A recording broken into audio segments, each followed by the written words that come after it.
Merci de votre attention. Dans l'actualité ce mardi, deux nouveaux projets lancés à Yaka ce mardi par le chef de l'État. Ils sont destinés à soulager les populations vulnérables dans les quartiers des villes et villages. On en parle dans cette édition ce soir. Des offices religieux hier à Kara pour commémorer le 13e anniversaire de la disparition de feu président Eyadema. Le chef de l'État était présent ainsi que les membres du gouvernement et bien d'autres diverses personnalités. Tous ont prié pour le repos de l'âme de l'illustre disparu. Et puis ce concours prix du journalisme au Togo lancé ce matin par l'ambassade des États-Unis et de l'Union européenne au Togo. Ce prix va récompenser le journalisme indépendant et surtout le professionnalisme. Les précisions dans ce journal. Voilà, madame, messieurs, le sommaire. Bienvenue aux 20h. Bonsoir à tous. Deux nouveaux projets destinés donc à soulager les populations vulnérables dans les quartiers des villes et villages. Et c'est à Yaka, dans la préfecture de Doufelgou, des projets lancés ce mardi par le chef de l'État et placés sous l'autorité de l'Agence nationale d'appui au développement à la base. Nous en parlons dans un instant dans ce journal. D'abord, les images de l'arrivée du président Fornia Singbe ce matin à Yaka, l'ambiance sur place.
Et voilà, image donc de l'arrivée ce matin à Yaka du président de la République pour le lancement de ces deux nouveaux projets, disions-nous, projets filets sociaux et services de base FSB, projet d'opportunité d'emploi pour les jeunes vulnérables, EJV, lancé donc ce mardi par le chef de l'État en ligne de mire. La lutte contre la pauvreté, nous reviendrons en image et en intégralité sur le sujet dans le courant de cette édition. Nous vous en parlions hier aussi, la journée anniversaire, 13e anniversaire de la disparition de feu président Eyadema. Des offices religieux ont été dits au palais des congrès de Kara, hier lundi donc, pour le repos de l'âme de l'illustre disparu. Retour d'abord sur les images de l'arrivée du chef de l'État sur place au palais des congrès, image signée Paul Sakpala.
Palais des Congrès de Kara, donc c'est là qu'ont eu lieu, je vous le disais tantôt hier, lundi matin, des officiers religieux en présence, on vient de le voir, du chef de l'État, du gouvernement, diverses autres personnalités étaient aussi présentes et bien sûr la communauté des fidèles des différentes obédiences.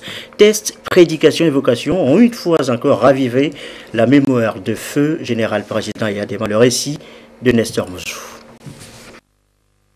5 février 2005. Une date qui évoque un événement douloureux pour le peuple togolais, le rappel à Dieu du Père de la Nation. 13 ans déjà que ce triste événement est survenu. Les Togolais ont rendu aujourd'hui encore hommage à Gnassingbé Eyadema à travers des offices religieux au Palais des Congrès de Kara pour ce qu'il fut et ce qu'il fit. Père de la Nation, Eyadema a légué aux Togolais la paix. Sa vie a été fondée aussi sur la justice sociale et l'amour pour la patrie. Pour toutes ces valeurs, la communauté musulmane lui en est reconnaissante. Louange à Allah, Seigneur des cieux et de la terre.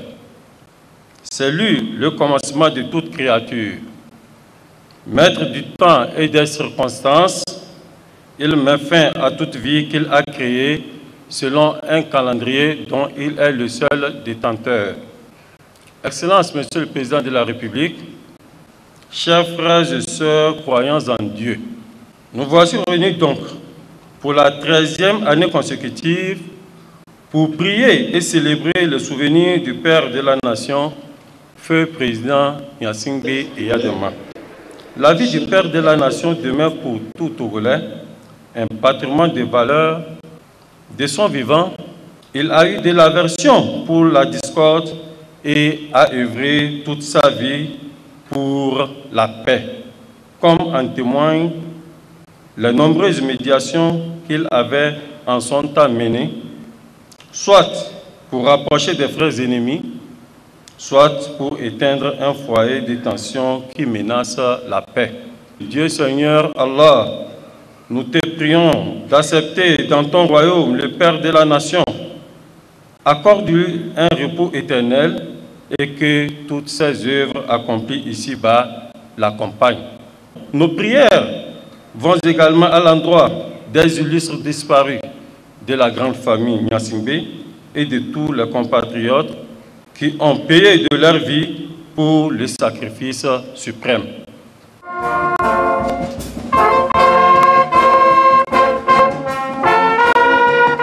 Feu président Gnassingbé Eyadema a été le berger du peuple togolais pendant 38 ans. 38 ans au cours desquels il s'est illustré en apôtre de la paix et en homme de dialogue. Sa grandeur d'âme a été aussi saluée par les églises protestantes et catholiques. Frères et sœurs en Dieu et en humanité, mesdames et messieurs, notre sagesse et croyance africaine nous enseigne que les morts ne sont pas morts. Ils sont toujours vivants en une autre dimension.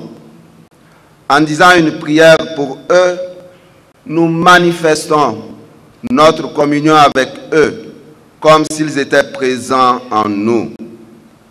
Dans le chemin qui conduit au paradis auprès de Dieu, les âmes de nos morts ont besoin des prières de nous qui sommes encore vivants. Le catéchisme de l'Église catholique, justement, nous l'enseigne. Dès les premiers temps, l'Église a honoré la mémoire des défunts et offert des suffrages en leur faveur, en particulier le sacrifice eucharistique, afin que, purifiés, ils puissent parvenir à la vision béatifique de Dieu. L'Église recommande aussi les aumônes, les indulgences et les œuvres de pénitence en faveur des défunts. C'est donc pour nous un devoir filial de prier pour un parent décédé, invoquer la miséricorde de Dieu pour le repos de son âme. En le faisant, nous manifestons notre amour, notre affection pour la personne et notre reconnaissance pour ce qu'elle a été pour nous. Je ne vous apprends rien. Le feu président Eyadema a été un père pour le Togo. En priant pour lui, Nous nous laissons interpeller par la parole de Dieu pour éclairer et illuminer notre vie, afin qu'elle nous rapproche davantage de Dieu et nous prépare à la vie éternelle, la vie en Dieu. S'inspirant de l'Évangile selon Matthieu chapitre 25, les versets 14 à 30, et du livre des Proverbes chapitre 9, versets 7 à 12, l'officiant a partagé des enseignements avec l'assistance, notamment la parabole de l'utilisation des talents dont Dieu a doté les hommes et la crainte de Dieu. Par rapport aux talents, l'officiant a relevé qu'ils ne représentent pas seulement les qualités naturelles, mais aussi les richesses que le Seigneur Jésus-Christ a laissées en héritage aux hommes afin de les faire fructifier, héritage qui sont sa parole, le baptême, la prière, le pardon, le sacrement de son corps immolé et son sang versé, bref, les voies pour accéder au royaume de Dieu. Poursuivant son homélie, le père Yadja a souligné que les Togolais doivent mettre leurs talents au service du pays pour un climat de paix et de sécurité. Le curé de la paroisse cathédrale de Kara, Innocent Pahizi, a dans sa prière invoqué la protection divine sur le Togo et ses dirigeants et appelé les Togolais à l'amour du prochain et à l'entente cordiale. Amen. Et que Dieu Tout-Puissant vous bénisse, le Père, le Fils et le Saint-Esprit.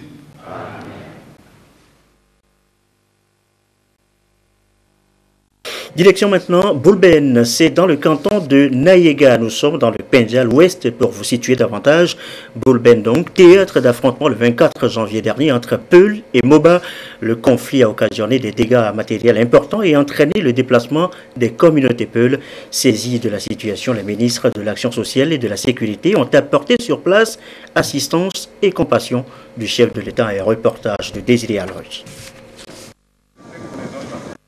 Sur les lieux du drame, les stigmates des violences sont encore visibles. Cases et greniers incendiés, ustensiles de cuisine et vélos calcinés, bétail emporté ou dispersé.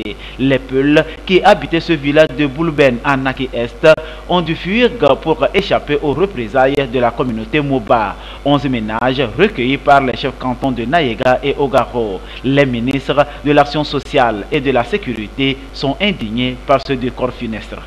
Il y a eu un problème de vol, là, il y en a sur la serre, et les gens s'organisent pour aller brûler, casser les maisons des victimes.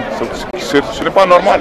On ne peut pas brûler chaque année, il faut revenir, reconstruire, aider les gens. Non. Quand quelqu'un commet une bêtise, la personne fait face à la justice. Les gens ont reconnu leur forfait, ils sont prêts à réparer. Pourquoi d'autres vont s'organiser pour aller brûler? Aujourd'hui, nous avons intérêt à préserver la paix dans notre pays. Ce qui se passe ailleurs nous enseigne, nous éduque et qu'il faut éviter. Et j'ai instruit les forces de sécurité à sévir en mettant sous les verrous tous ceux qui vont commettre des actes comme ça. On ne peut pas, ça ne peut pas. Donc la paix, nous en avons besoin. Nos anciens ont travaillé pour maintenir cette paix.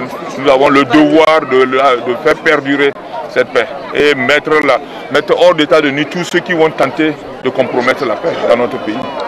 En guise de solidarité envers ces personnes déplacées, les deux ministres leur ont apporté non seulement des vivres et non-vivres, mais aussi des messages de réconfort, de paix et de tolérance du chef de l'État pour une coexistence pacifique, gage de la stabilité et du développement harmonieux de la région. En fait, cette crise née d'une banale affaire de vol de bœuf porte plutôt en elle le spectre d'un conflit foncier. Les deux ministres ont lancé un appel au calme. Vous le savez, le chef de l'État a un vaste programme de développement de nos milieux. Si la paix est menacée, s'il n'y a pas de paix, comment est-ce qu'on va pouvoir mettre en œuvre ces projets de développement-là? Comment est-ce qu'on va pouvoir les mettre en œuvre?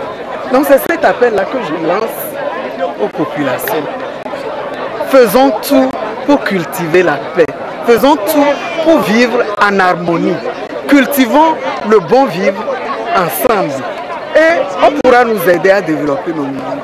Au total, 103 Peuls, dont des femmes, vieillards et enfants, ont été déplacés par ce conflit intercommunautaire. Ils ont exprimé leur reconnaissance aux membres du gouvernement grâce à qui ils vont désormais rentrer chez eux. Les dispositions sont prises pour que les cases décimées soient réparées. En attendant, les élèves affectés ont été placés dans les écoles avoisinantes.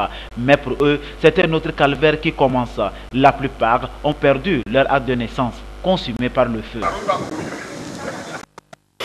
Autre sujet évoqué ce soir, le commerce intérieur, commerce extérieur. Le secteur, vous le savez, est régi par des tests et néanmoins pas toujours connus de l'OMC. Et pourtant, le Togo est membre de l'Organisation mondiale pour le commerce. Depuis ce matin, donc, un groupe d'experts de l'OMC parcourt justement ces différents tests afin de les porter à la connaissance de l'Organisation du commerce, de les notifier, comme on le dit. Et pourquoi donc? Les explications, Sandra Ziabé, Augustin Kossi.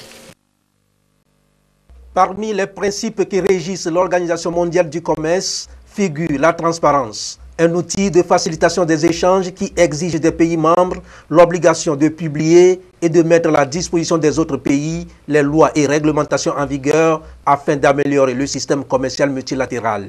À Lomé, des experts de l'OMC et acteurs du secteur du commerce revisitent les différentes notifications qui engagent les divers départements pour mieux coordonner les actions et les notifier au niveau de l'OMC. Toutes les mesures que vous prenez qui affectent le commerce international doivent être notifiées.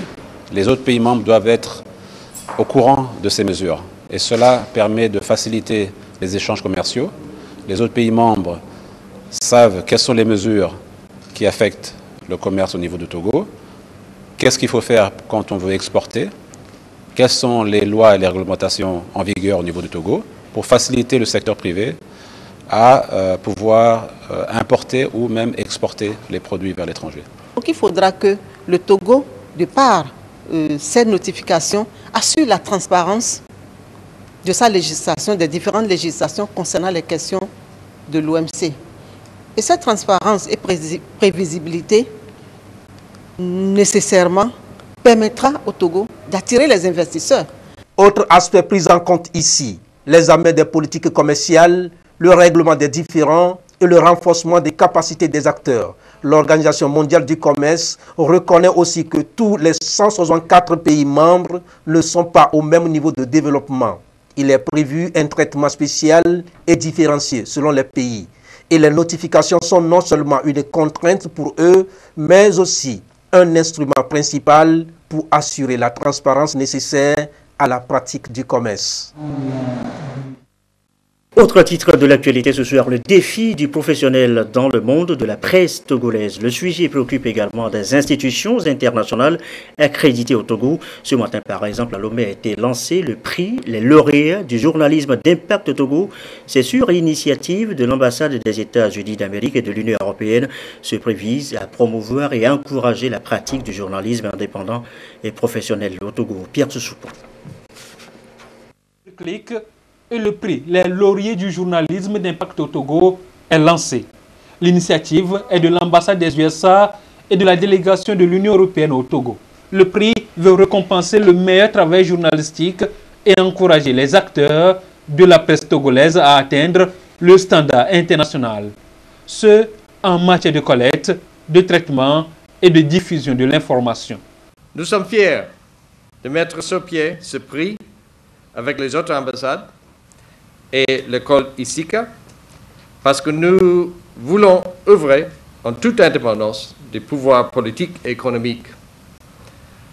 Avec ce prix, nous espérons qu'au fil des années, les journalistes togolais adopteront les valeurs qui font la crédibilité du quatrième pouvoir et qui tiennent un peu de mots, indépendance, objectivité et pluralisme.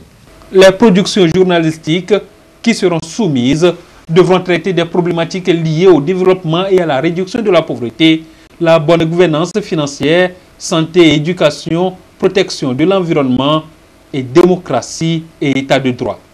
Des sujets qui seront jugés selon leur pertinence, qualité professionnelle et originalité. Participer à une initiative qui vise à récompenser le travail des journalistes togolais est pour nous une reconnaissance des efforts qu'ils fournissent au quotidien, avec le peu de moyens dont ils disposent parfois pour produire un travail de qualité. Tout n'est évidemment pas rose dans le métier, et ce n'est d'ailleurs pas une caractéristique typiquement togolaise. Ces prix qui seront décernés visent donc à encourager la quête d'un travail de qualité juste et le plus impartial possible. Le concours est donc ouvert à presque tous les genres journalistiques et prend en compte Les productions publiées pour la première fois entre le 1er février 2017 et le 1er février 2018. Dans les catégories presse écrite et en ligne, la radiodiffusion et la télévision. Les lauréats seront connus le soir du 3 mai 2018 à la journée de la liberté de presse. Alors on va tout de même poser un peu la question, un peu comme à l'école. Question toute simple. 1. Qui peut participer à ce concours? 2. Quels en sont les critères? Enfin, 3. L'enjeu du concours aujourd'hui pour la presse togolaise. Les éclairages de Lucassi. Le prix des lauriers du journalisme d'impact au Togo, sans doute l'un des stimulus pour relever le défi du professionnalisme de la presse togolaise.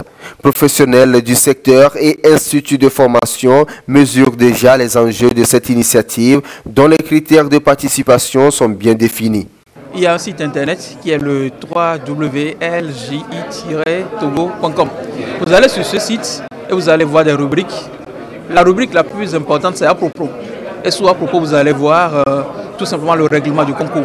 Maintenant, vous allez sur le site lorsque vous avez votre production à portée de main. Si c'est une production écrite ou bien si ça a été publié en ligne, vous le convertissez en format PDF que vous soumettez dans le formulaire. Si c'est une production audio ou si c'est une production vidéo, vous exportez ça sur un site de partage comme Dailymotion ou bien YouTube. Vous envoyez le lien aux membres du jury. Celui qui sera considéré comme le tout premier gagnera un droit de voyager aux États-Unis ou en Europe pour aller parfaire ses connaissances en matière de journalisme. Le concours crée nécessairement une condition, on va dire, d'émulation, de compétition, où les uns les autres vont chercher à donner le meilleur d'eux-mêmes, à faire l'effort d'être bons ou excellents.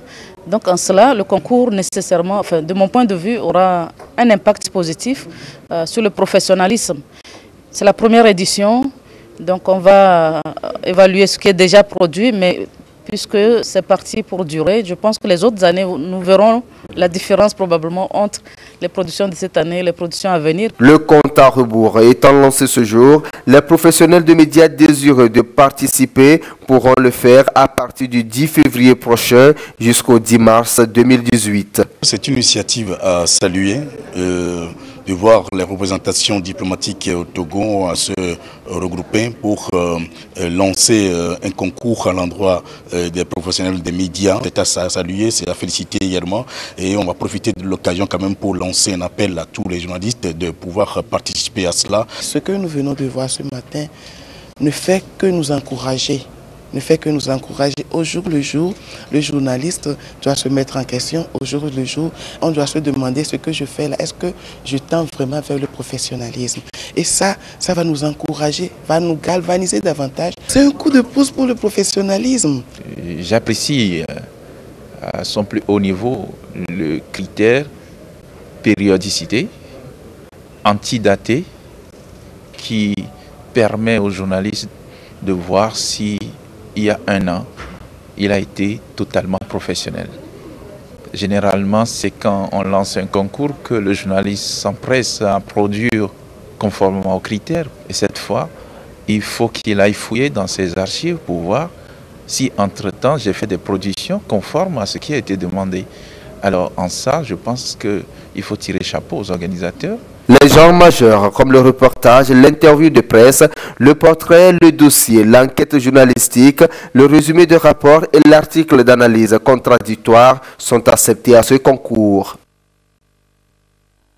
Donc aux amateurs, il est 20h25. Aujourd'hui 6 février est célébré dans le monde entier la journée internationale contre les mutilations génitales, l'excision, pour vous donner une idée précise.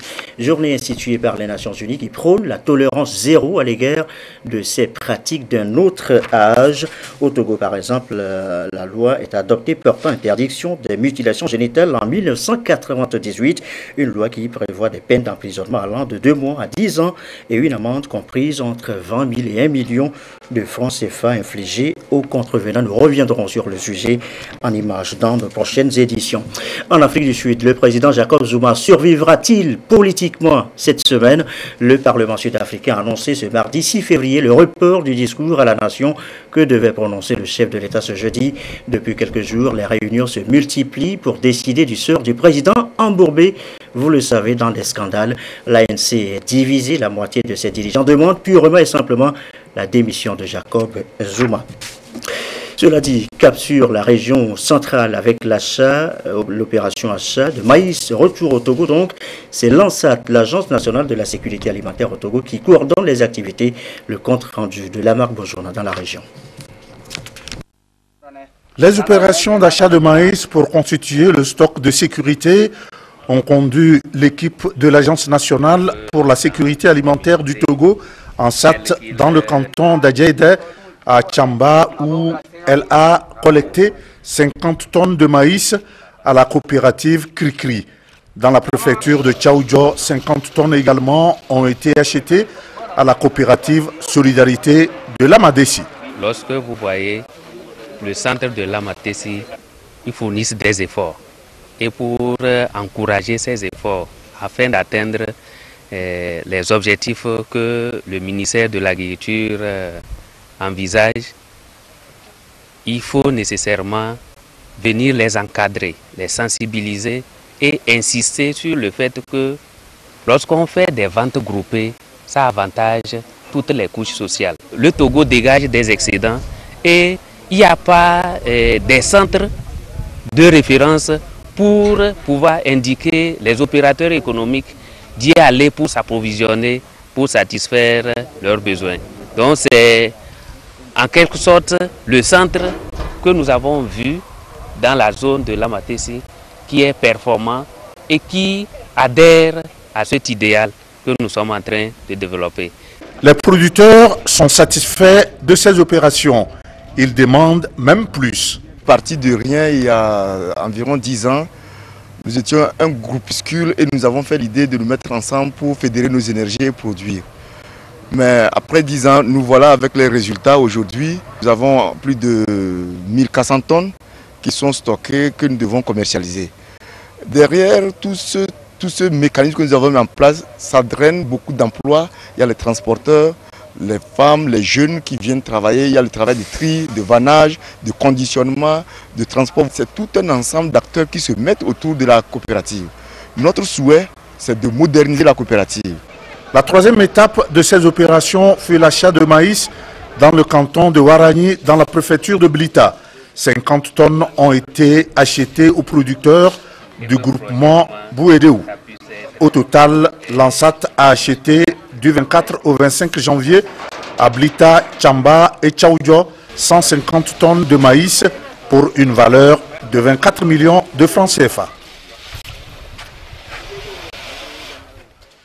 Tout cet argent reçu, ces biens neufs comptés du bout des doigts, comment seront-ils gérés par le paysan? Vous qui recevez par exemple vos salaires, comment arrivez-vous à planifier vos dépenses?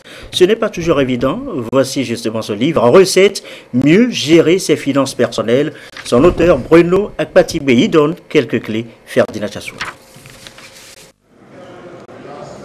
Mieux gérer ses finances personnelles, c'est le titre de ce nouvel essai écrit par Bruno Akpatibé, qui fait ses premiers pas sur le terrain de l'écriture. Un ouvrage de 88 pages, publié aux éditions Percé en France, qui propose des méthodes de gestion du revenu personnel, de la conception et du suivi d'un budget, ainsi que de la gestion du temps. D'abord, nous avons expliqué l'importance du budget. Nous avons montré la démarche d'élaboration du budget personnel et également comment il faut assurer le suivi de ce budget et faire des révisions en fonction de la conjoncture économique et des événements imprévus qui interviennent dans nos vies. Et après, au-delà de tout ça, nous avons parlé de la nécessité de changer en fait son conditionnement mental. Vous savez, avant de rentrer dans la logique d'une gestion budgétaire, il faut commencer par apprendre à se fixer des objectifs dans la vie. Je me suis rendu compte que sur le marché, les gens vendent beaucoup des rêves. Du genre, tu peux t'enrichir en 10 jours, en 20 jours, en 30 jours. Moi, je n'y crois pas. Je crois plutôt que la richesse se bâtit. Une richesse qui est pérenne, qui se veut pérenne, doit se bâtir. Et pour la bâtir, il faut mettre en place, il faut se donner des moyens. Bruno Akpatibé est expert comptable diplômé de l'État français et membre de l'Ordre national des experts comptables et comptables agréés du Togo. Depuis 5 ans, l'auteur anime périodiquement des conférences publiques sur la problématique de la gestion des finances. Mieux gérer ses finances personnelles est son premier ouvrage. Un de ces ouvrages De l'actualité du sport, le tournoi de l'intégration scolaire, ça concerne les personnes en situation de handicap. C'est la 9e édition cette année. Nous reviendrons sur le sujet dans nos prochaines éditions. 9e édition ici aussi au festival Djounono, un rendez-vous du rythme et des sonorités de chez nous. Je vous amène au spectacle ce soir. Régalez-vous, un reportage de Sergine Rebondo et de Douaré.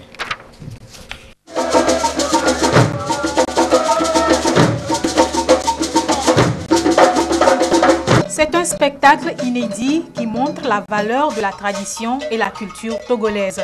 C'est la troupe artistique Zondédé qui a tenu en haleine pendant plus de 3 heures les spectateurs avec diverses danses, notamment la danse du roi Dahomey, la danse Sapate, Fume Fume, Diolé et Commando, des danses peu connues du commun des mortels.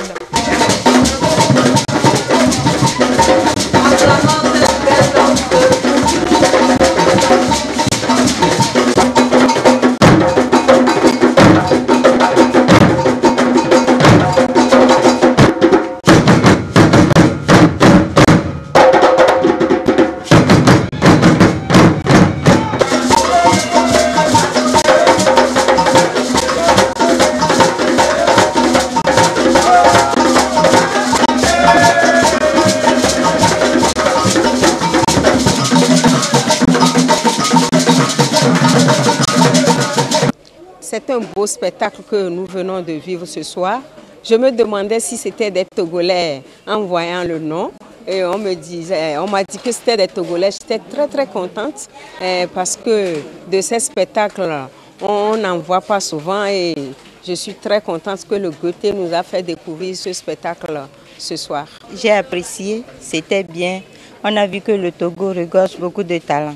Donc je souhaiterais qu'on le fasse d'habitude pour faire connaître aux enfants les richesses du Togo. À travers ce spectacle dénommé Djounono, Nana Média Culture veut promouvoir la culture togolaise et le vivre ensemble à travers la culture, facteur de cohésion sociale. Ce premier spectacle rentre dans le cadre de notre agenda 2018 et vous savez le thème que nous avons choisi. Et pour cette année, nous sommes condamnés à vivre ensemble. Hier, aujourd'hui et demain, nous sommes un. Je pense que c'est une bonne chose que nous partageons ces moments forts avec la population, surtout avec la jeunesse également. Nous-mêmes, on n'est pas pourtant très jeunes, mais il y a beaucoup de choses dans la culture que nous aussi nous ne connaissons pas. Donc c'est un moment, je dirais, d'apprentissage, un moment d'étude également par rapport à notre richesse culturelle. Ces genres de spectacles seront désormais réguliers pour permettre à la population de s'approprier cette tradition et de connaître la culture togolaise dans son ensemble. Je vous l'annonçais tout au sommaire de cette édition. 2 projets ont été lancés ce mardi 6 février par le chef de l'État. Projet filets sociaux et services de base, FSB, et projet d'opportunité d'emploi pour les jeunes vulnérables, EJV, lancé donc par le chef de l'État ce mardi à Yaka. Objectif, la lutte contre la pauvreté. Nous suivrons le sujet dans notre édition de 22h30 ce soir. Quelques communiqués avant de refermer cette édition. Communiqué du HCRUN qui a démarré le 12 décembre 2017 passé, la prise en charge médico-psychologique et l'indemnisation des victimes vulnérables conformément aux recommandations de la CVJR qui se poursuivront à partir du 12 février 2018. Cette étape sera toujours consacrée aux victimes vulnérables de Lomé commune et dont les noms ont été rendus publics depuis le 30 novembre 2017. Les victimes concernées seront contactées par téléphone et chacune sera informée de la date précise de son passage et du lieu de la prise en charge. Par ailleurs, le HCRUN demande aux victimes dont les noms ne sont pas encore publiés et qui n'ont pas été contactées de ne pas faire le déplacement dans ces bureaux ou sur les lieux de la prise en charge et des indemnisations. Le HCRUN remercie les victimes pour leur compréhension et salue encore leur patience dans l'attente de leur tour d'indemnisation. Autre communiqué, celui de l'INSID, l'Institut national de la statistique et des études économiques et démographiques, avec l'appui du gouvernement et des partenaires au développement, réalise du 1er février au 31 mai 2018 et sur toute l'étendue du territoire national un recensement général des entreprises, encore dénommé RGE. Ce recensement vise à fournir des données nécessaires au suivi de la démographie des entreprises au Togo. Les résultats du RGE vont également permettre de disposer d'une photographie détaillée des activités économiques menées dans notre pays et de déterminer le poids réel des entreprises, tant formelles qu'informelles, dans le tissu économique national. À cet effet, le directeur général de l'INSEAD, conformément au communiqué conjoint numéro 00830-MPD-MATDLC du ministre de la Planification, du Développement et du ministère de l'Administration territoriale de la décentralisation des collectivités locales, daté du 11 mai 2017, demande aux opérateurs économiques, notamment aux responsables des petites, moyennes et grandes entreprises, de bien vouloir réserver un bon accueil aux agents recenseurs qui seront identifiables par leur gilet à l'effigie du RGE ainsi que leur badge et de leur fournir des informations correctes qui seront traitées dans l'anonymat et la confidentialité. Enfin, ce communiqué de la CET, la Direction générale de la compagnie énergie électrique du Togo informe son aimable clientèle que, suite à une panne survenue sur un ouvrage électrique au poste source de Lomé B ce mardi 6 février 2018, aux environs de 11 heures, la fourniture du courant électrique a connu des perturbations dans les zones suivantes: Hôtel Sancta Maria, rue de Lokam, Marox, Koketimei, Adamavo, Baguida, zone portuaire et leurs environs. Le retour à la situation normale de la fourniture est intervenu vers 17h30. La direction générale présente ses excuses aux clients concernés pour le désagrément et la remercie pour leur bonne compréhension. Voilà qui met fin à cette édition du soir. Merci à vous qui nous suivez ce soir encore et comme d'habitude et toujours fidèlement. Très belle soirée.